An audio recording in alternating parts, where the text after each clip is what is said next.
Let me take you up on the issue of the sovereign rating. Of course, you had said for Nigeria to actually attract the funding, they really have to move up in their ratings. Yeah. Now, we have the budgetary allocations.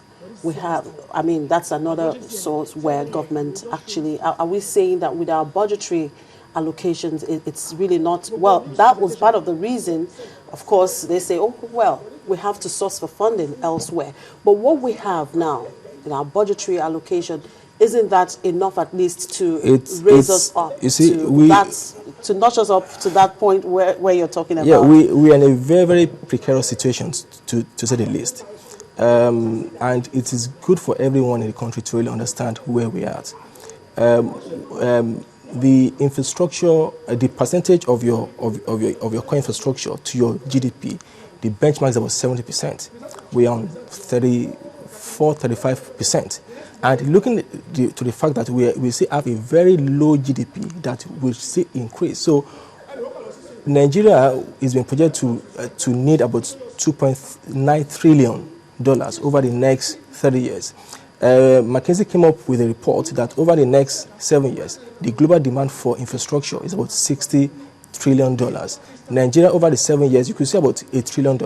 That means we will be demanding about 1.67% of the global demand. Are we competitive enough to attract that funding? That is the issue we must be looking at. Well, I think all of these are basically encompassed in this national planning, because I remember that the Minister of National Planning, that was the reason he had to engage the private sector to come up with what they think should be an enabling environment. And these are some of the things you have mentioned, so that they can incorporate it into the national planning.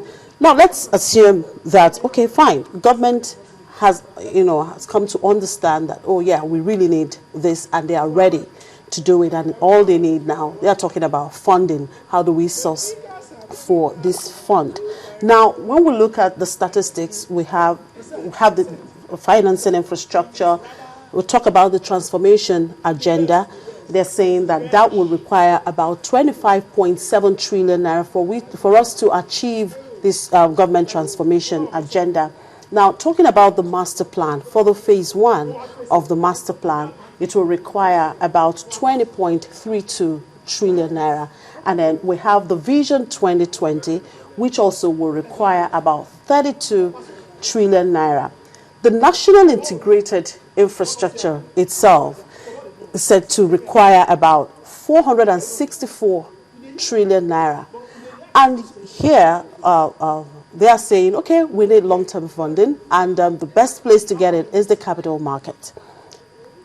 Do we have the capacity? Does the Nigerian capital market have the capacity to really solve this issue? Yeah, I mean, it has a lot of capacity, even more than that. You see, the way the capital market operates, it's just like someone gives you a balloon and tells you what is the size. The size depends on the volume of air which you are able to pump into it. We really need to think beyond talking about Nigeria as in it's a global market, right? Funding flows to places where they are best utilized. Once Nigeria can get into an investment-grade country, a lot of funds will keep coming in. Some of these funds may even be listed outside maybe in the US, in the UK, Cyprus, anywhere. But the infrastructure itself will be in Nigeria. See, so that's why I'm saying we have to look at ways of institutionalizing most of our reforms and ensure that institutions are strong. Let me give you one example. If someone were to build a toll road measuring over 100 kilometers in Nigeria, most often you are going to pass through 1 or 2 states, right? And one of the key ways in which road projects make money is to build motels, hotels, restaurants along the roadsides. But those land belong to those state governments. So if I were to go to the federal government now and obtain a concession to build a road from Makurdi to Jalingo, right?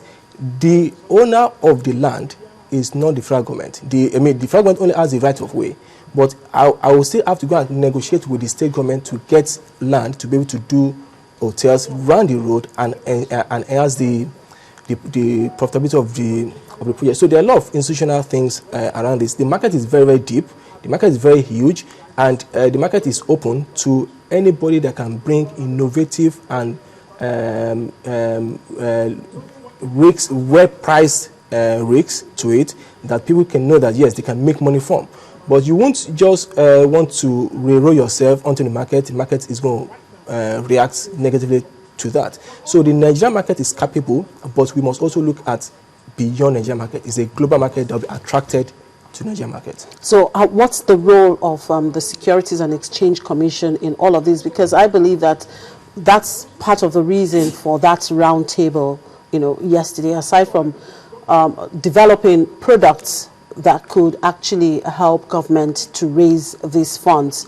It's also to look at what role the Securities and Exchange Commission could play to achieving what you're talking about. Yeah, they've started very well. At least organizing that roundtable has brought the key people in the public sector and the private sector to play. The other thing now is to ensure that all these issues that have been raised, that I'm raising also here, are implemented, and government focuses on them quickly and get them actionable and delivered. Once they are delivered, then the infrastructure funding would come. But there is no how you expect infrastructure funding to come if things are not well structured properly. Okay. Yeah. Are there some global lessons to learn in terms of infrastructure development? Yeah, I mean, there are a lot of examples where people have got their fingers burnt. A lot of companies have gone bankrupt, and that's why it's a very risky area to go into. You face major risk of currency. You have currency risk because most often the funding is coming from outside that country, but it's people within that country that is that we're funding it. There are various ways that government is being able to do this. It could be maybe crude oil for infrastructure swap, but you see that also leaves room for politicians to maneuver. There are other ways of getting maybe the World Bank to be involved, provide supernatural guarantees. But the key thing is we must ensure that projects are done very well, implemented very well, the institutions are there, and the funding would start coming.